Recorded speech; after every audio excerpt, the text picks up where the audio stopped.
Every finite group of prime order is cyclic.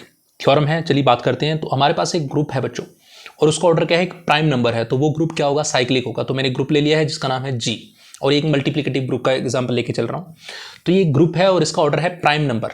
तो मैं मान लेता हूं let G be a group and having order is prime number. So let G be a finite and order of G is equal to P, and P is what, P is a prime number.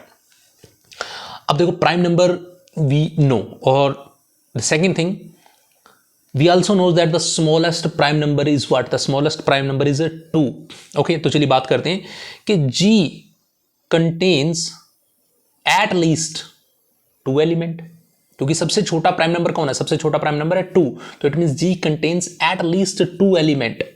Okay, तो अब here I'm taking one A and that second is E, and A and E both are not equal because E must be the identity of that group. okay, A and A is any other element. तो A और E दो element हम मान के चलते हैं, तो कम से कम ये दो एलिमेंट तो भाई इस ग्रुप के अंदर होंगे ना, एक A है और एक ही है। अगर G का ऑर्डर कोई भी प्राइम नंबर हो तो कम से कम, तो हमने कहा कि अगर A और E दो एलिमेंट हैं और A और E दोनों इक्वल नहीं हैं, तो इसका मतलब इस A का कोई ऑर्डर होगा, और वो ऑर्डर भी क्या होगा, या तो 2 होगा या 2 से बड़ा होगा, है ना, क्योंकि ग्रुप का ऑर्डर आप 2 लेके चल रहे हो, एटलीस्ट 2 या 2 से बड़ा।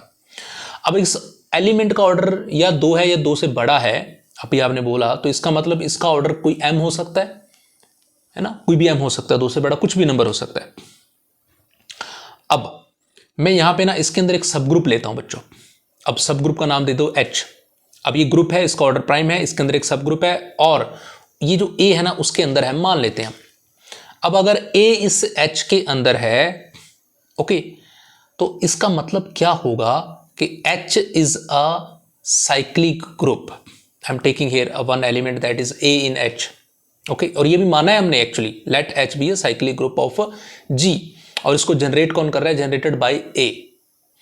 अब H इसका सब ग्रुप है और साइक्लिक है, और A इसका जनरेटर है, और हमें बात पता है कि order of H must be equal to M होगा, क्योंकि ऑर्डर ऑफ A M है, क्योंकि साइक्लिक ग्रुप का ऑर्डर उसके जनरेटर के ऑर्डर के बराबर होता है, हम पीछे वाली थ्योरम में कर चुके हैं।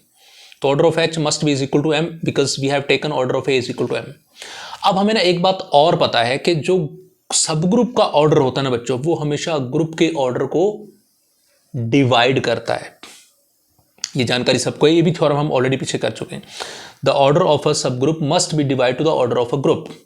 अब ऑर्डर ऑफ सब ग्रुप क्या है, वो है M, और ऑर्डर ऑफ ग्रुप क्या है, वो है P, और ये हमें बताया था किससे, लैग्रेंजिस थ्योरम ने।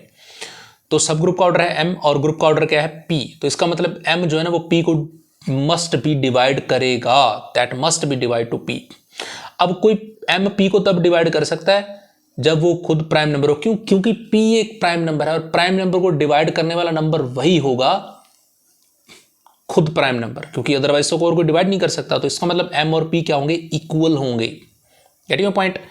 अब M और P का मतलब इक्वल होने का मतलब क्या है, H और G इक्वल होंगे। अब H और G इक्वल होने का मतलब क्या है कि G एक साइक्लिक ग्रुप बन जाएगा, क्यों, क्योंकि आपने माना था H और H को एक साइक्लिक ग्रुप आप लेके चले थे, इसका मतलब G भी एक साइक्लिक ग्रुप ही होगा। ओके, तो बड़ी इजी सी थ्योरम थी बच्चों कि G आपके पास एक फाइनाइट ग्रुप है और आप मान के चल रहे हो कि उसका ऑर्डर प्राइम है, तो सबसे कम प्राइम नंबर कितने होंगे, 2 होंगे, तो आप एक लीजिए A और एक लीजिए E। वैसे भी थ्योरम प्रूव हो जाएगी, अगर 2 एलिमेंट हैं तो वो मस्ट भी साइक्लिक हो ही जाएगा। अब उसके बाद आपको क्या करना है कि एक इसके अंदर सब ग्रुप लेना है, और सब ग्रुप का जनरेट करने वाला एलिमेंट लेना है आपने A, और इससे आपको इजीली थ्योरम प्रूफ हो जाएगी। Thank you so much guys for watching this.